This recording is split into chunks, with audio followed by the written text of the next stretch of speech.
I'm Lola. And I'm Mamuna. Together, we have a combined 35 years of experience within the tech scene in North America and Europe. We talk about the highs, the lows, the WTFs of navigating the technology industry and answer your questions about navigating tech careers. This is Lost in Tech.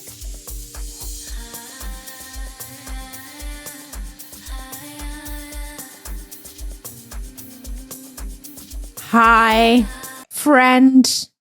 Hello. So nice to see your face. Yes, it's been a healthy minute. Just a healthy minute. We kind of had season 1, and this is like season 2, really. Because this was planned, right? Completely. Like, what? We Life totally didn't just meant life to do with that. us. No. We are like super producers. We knew exactly what we were doing. We were coming here for this. We recorded the first 10 and then we took a break over summer. Yes, without telling you all. Without even knowing. That's how pro we were. We took a break without knowing. We didn't even know. Thank you all for keeping with us and journeying with us. We have been watching the listener numbers and the YouTube watching numbers, and we know that you are there, and we thank you for your patience. Yes. Whilst we were adulting. That's adulting. How we were extreme adulting.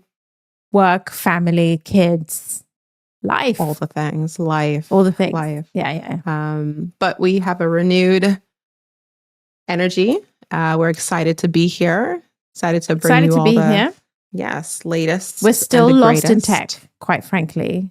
Well, desperately lost. This is the best example of being lost in tech. We have found ourselves for this episode, and we are excited to be above here recording. It's so funny because we were obviously talking about what should we discuss on this episode and how do we get back in? And I'm like, I kind of deleted all of my social media on my phone for a reason. It's like, can I really be a technophile if I'm deleting all of my content apps? But it's like, we're about to find out. I had to do it. Yeah. Prioritization. Yeah. I think it's important. I think I don't think a lot of people could do that. So kudos. It ain't easy. It is not easy. I know. I like use it as idle time, and I know I have to cut myself off soon. Excuses being that, I get to take care of a baby, and when I do that, I like scroll, but that won't be forever. So I have to tap that soon. But no, I was finding myself zombieing out. Like I'm in a room full of people, but I'm just going to be on Reddit, particularly the subreddit that I was addicted to is called Am I the Arsehole? I love it. Hilarious. It's the most hilarious subreddit in the world. I love those. I was addicted to it, and I was like, this has got to stop. But do you know what? The thing is, I did the delete in a very specific way, in that I removed the apps from my phone. I did not delete my accounts. I haven't scrubbed my history. I'm not trying to not exist. I just realized I was spending too much time on my phone in those places. And as soon as I took it off, like I lost pretty much 2-3 hours a day of screen time on my phone. Yeah, that's embarrassing to say that's how much. Wow.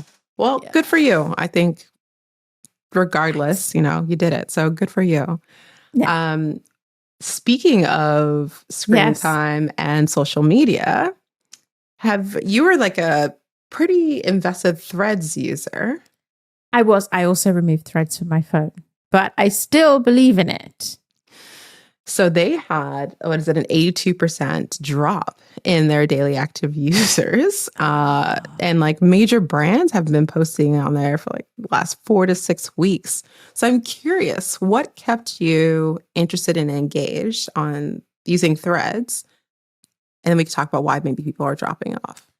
So this is the thing. When I'm at work, because my Threads profile is public, it's my replacement for X to a certain extent. So I'm using it on desktop mode, which is great. When they released desktop, I was like, I'll take it off my phone, but I will still post and browse. My follower numbers are nowhere near the same. I think I have nearly 4,000 followers on X and maybe 100, maybe 90 on Threads. So there's a very big gap between them, but I'm kind of on the it's nice. I enjoy it. I found some interesting people to follow that I probably wouldn't have found on X. I'm not addicted to it in the same way that maybe I was deep into X, so I can check in and out. It feels like a healthier balance. Dynamic. I don't know. Yeah. And I'm like, let's not write them off. They just got here. It's been a minute. Like, give them. Shouldn't we wait a year before we say it's dead? I don't know. People abandoning sounds quite extreme. Maybe it was how they came out in their language, or maybe it wasn't them. It was the folks around them saying like they're the Twitter killer. And, I think because they people could easily join from Instagram. So it just inflated the numbers. And then, people started to use it day to day. It wasn't part of their norm and they dropped off. I think that for the holdouts who are still using X, especially brands, I feel like they're likely doing so in the expectation that folks will cycle back to it at some point once it becomes more robust, and they don't want to feel like they had a gap in content potentially. But it's a pretty significant investment, I would think, because some of the larger brands are only getting like 7 replies and likes to their content as compared to X. They don't have promoted posts yet. You can't advertise on Threads the way that you can on X. You can't acquire a following on Threads yet the way you can on X. So I'm kind of like, it's not feature complete. So giving up, it's probably, I mean, if I consider the kind of the grand arc of things, so this is my I don't know, perpetual scholar of business stories type brain, right? Blockbuster and Netflix existed in the same space as 2 independent businesses operating together for about a 5 to 10 year period. And yet, in hindsight, everyone says, duh, Netflix killed Blockbuster. Right. And I get that this is different because it's kind of, this was touted as an X killer from day dot. But I actually think like competitors take a minute to catch up. Yeah. And I still prefer how Threads presents itself to what I see going on X today. Like X feels like a trash heap of content, if I'm completely honest. It's just got Is that more recent though? To be honest, it's probably felt like that for a while. Like the highest quality point for me on X was when my work community was really highly engaged. And that was probably the last time that I felt that design Twitter energy was like useful and meaningful and really there. It was probably about 3-4 years ago. So it's been downhill since then. I don't know. Maybe Threads is not going to make it. But I still think it's got the best chance of making it. And I think like media cycles are shorter and shorter and shorter. And like overnight successes are supposed to just happen. But it's like, the more you're hyped, the more likely you'll kind of go deep into a well. And then you just got to stick it out for long enough to come back the other side and be like, we're actually okay. Thank you very much. So Facebook has, or Meta has, its billions of users. So they have no shortage of audience to pull from or users to pull from. But I am curious how Threads plans on differentiating itself from X in the future, such that it can peel away whoever it targets from X onto, because they have to pull those conversations into Threads. Yeah. I personally think Meta is a much better advertising business than X has ever been. 100%. So as soon as they join the dots on how Threads plugs into their existing machine, I think X is dead. I have been seeing Threads show up embedded in Instagram, which is interesting. Yeah, I would expect that. Yeah. Oh, that was the other thing I was going to say, though, about people not having a cold start on X, on Threads.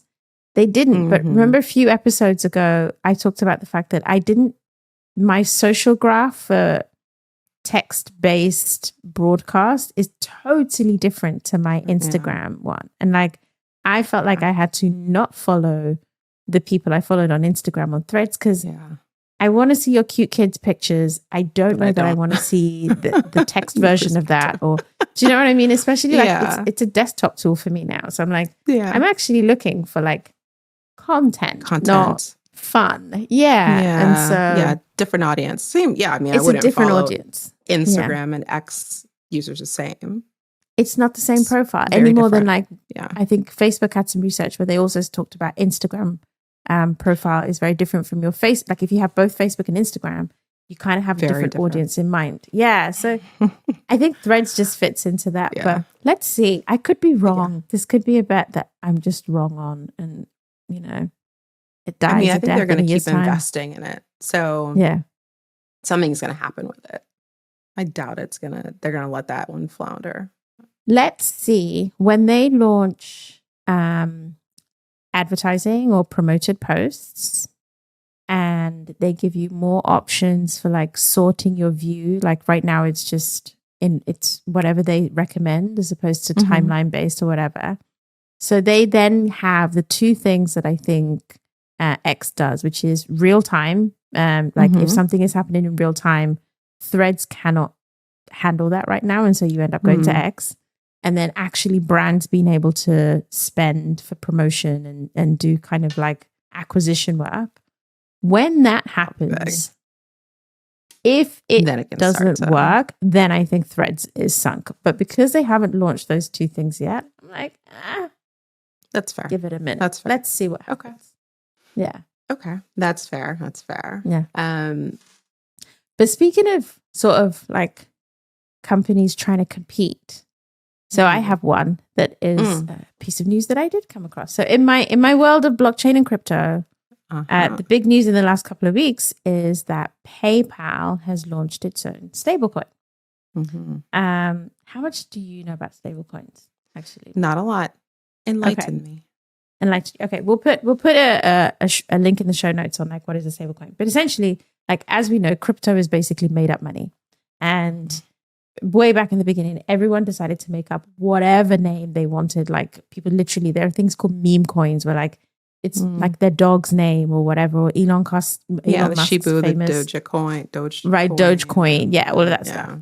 Anyway, a response to this problem of why does invented money have value is the development of something called a stablecoin, and a stablecoin is basically using an algorithm to link the value of the crypto to the value of a real currency in the world. So the most popular one, gold used to be anchored.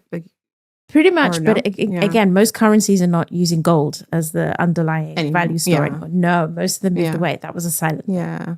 So USD is the most popular one, but there's also some Euro stablecoins, and there are companies that essentially build the stablecoin equivalent of the USD. So if you've ever heard of USDC, it is the USD stablecoin from a company called Circle, or USDT is the US stablecoin from a company called Tether.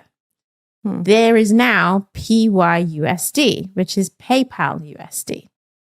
And I came across a really interesting blog post about it because obviously the US has specific scrutiny on crypto and how good it is for people.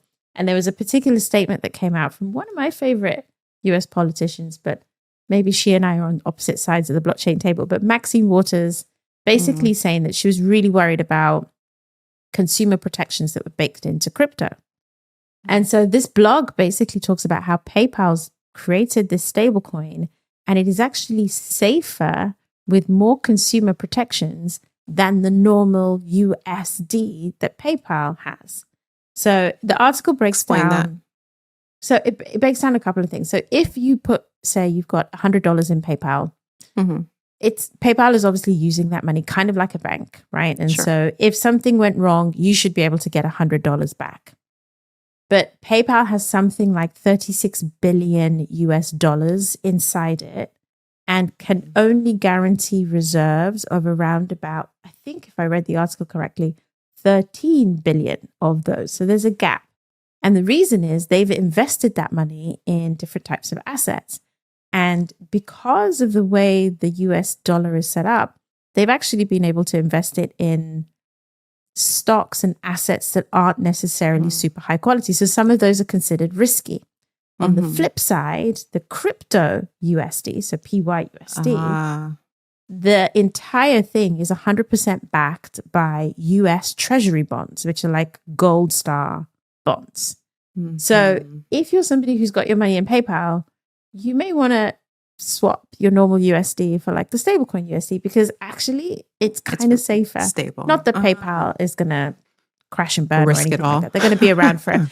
But I found it super interesting because I think the common narrative around cryptocurrencies is that they're less secure. And one good outcome is that companies that are still entering that space, like a PayPal, are being much more intentional about how to make it safer.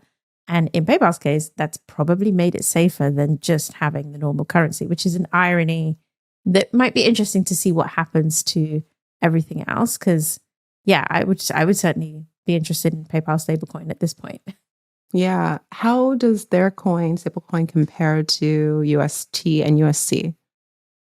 So they're all pegged against the US dollar. So that essentially means they're all worth pretty much the same amount. It's just a company. But it's just the companies kind of generated it. The reason that they do different things is because investors and users can basically decide which stablecoin provider on which blockchain in which context they want to use. So if what typically is happening right now is like people are starting to do more normal things on blockchains, like send their friends some money or buy something. And it's easier to have a connection to a stablecoin that's linked to a real currency that you understand than it is to say, oh, I'm going to spend my Dogecoin.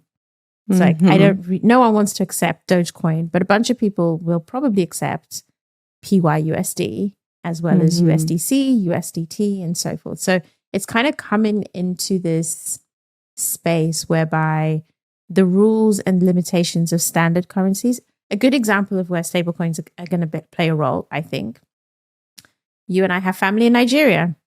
The Nigerian government does not allow you to buy the Nigerian currency outside of Nigeria. So I literally cannot send money to friends and family in Nigeria. And I am always doing some kind of backwards manipulation to get that money over there. Yeah. In theory, it will be easier to send something like a stable coin as a remittance to another country and then have them change it into their currency, than it is today, where like if I wanted to send Canadian dollars or US dollars, I have to use a corresponding bank in the US or in Canada, and then they have to have a link to a corresponding bank in Nigeria, and it gets very complicated. If it's all software and algorithms, that is much easier. So this is why I think people like PayPal are super interested in like cryptocurrencies like stablecoins, because it does solve a real problem today. A real problem. Yeah. For real things. That's exciting. Yeah. Thank you for the lesson. There you go. Super geek out moment, blockchain 101. Yes. But yeah. Speaking of crypto and not so stable, the SBF trials kicked off yesterday. I know. Gosh, do like you know that what? transition? It's a transition, but this guy is a serious fraudster, but he's still saying he's not guilty.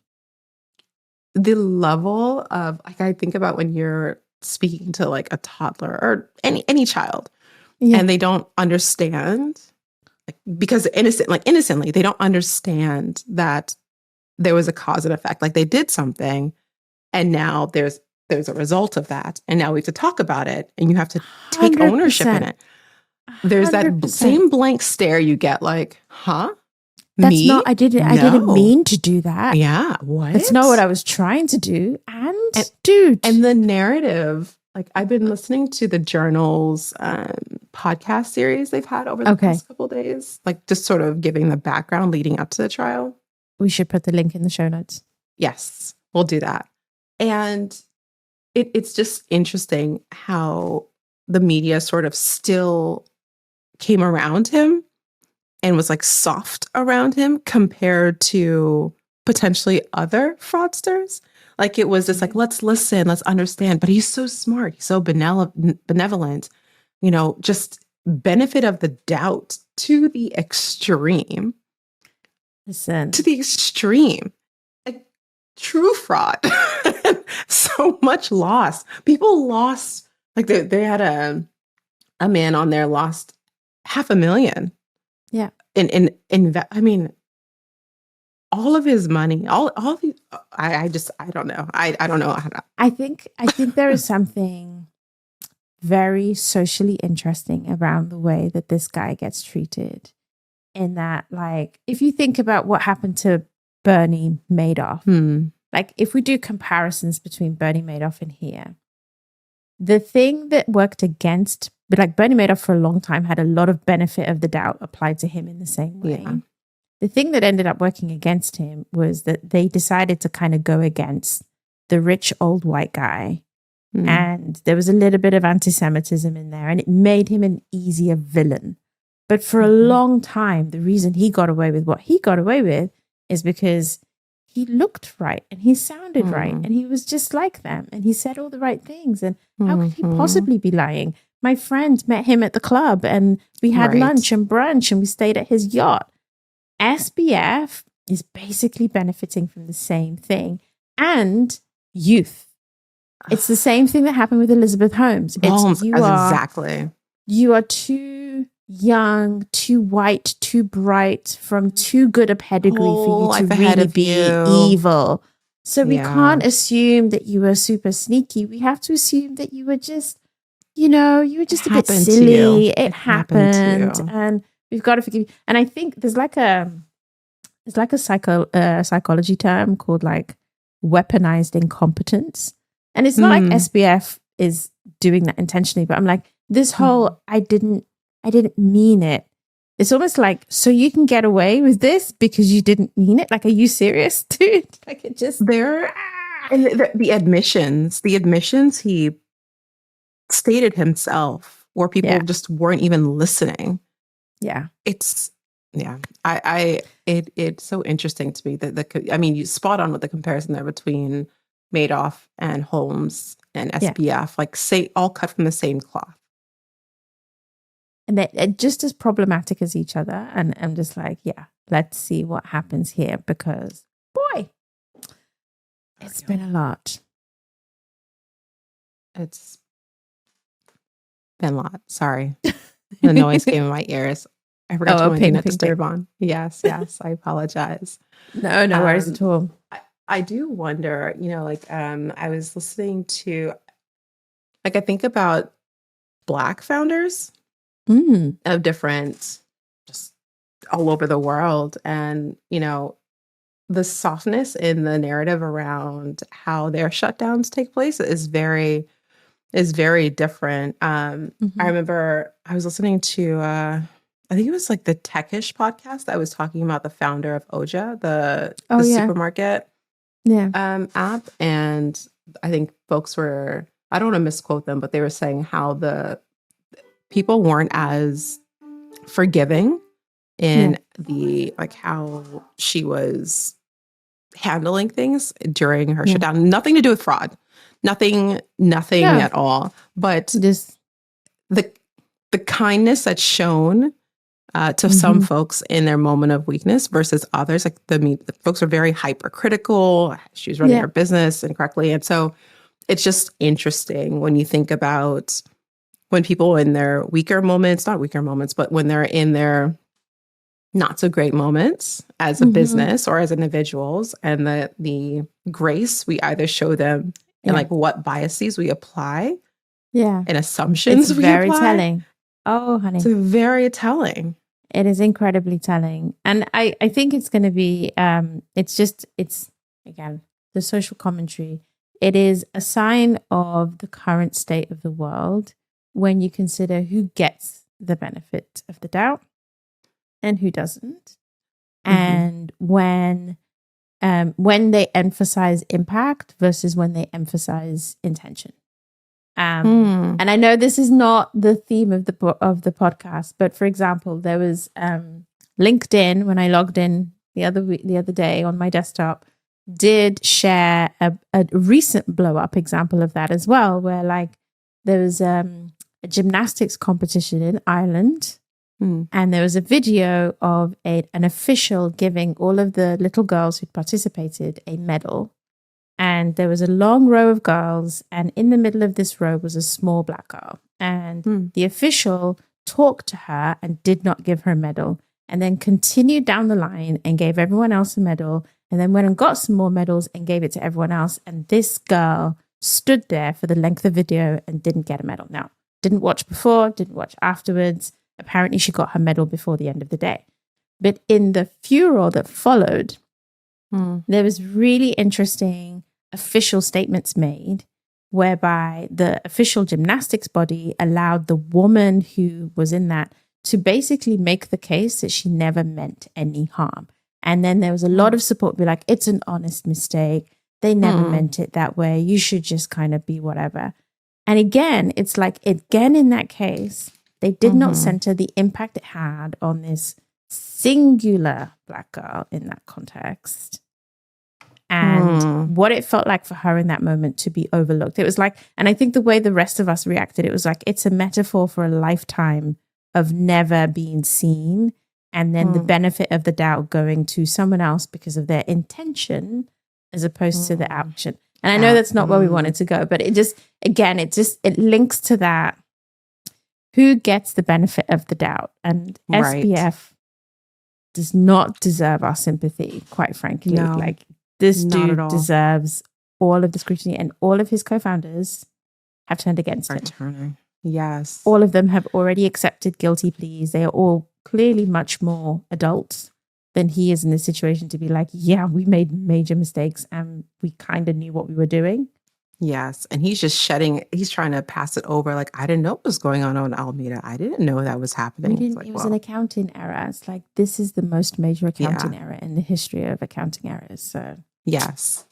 Let's see what else emerges from the trial, because there's some juicy bits about his life as well that I'm like, ooh, some gossip. Parents. I'm curious about the parents, to learn more about the parents. $250 million bail. I mean, yeah, it's a lot to learn. There's still a lot of missing money, so I can understand why they are like making pay.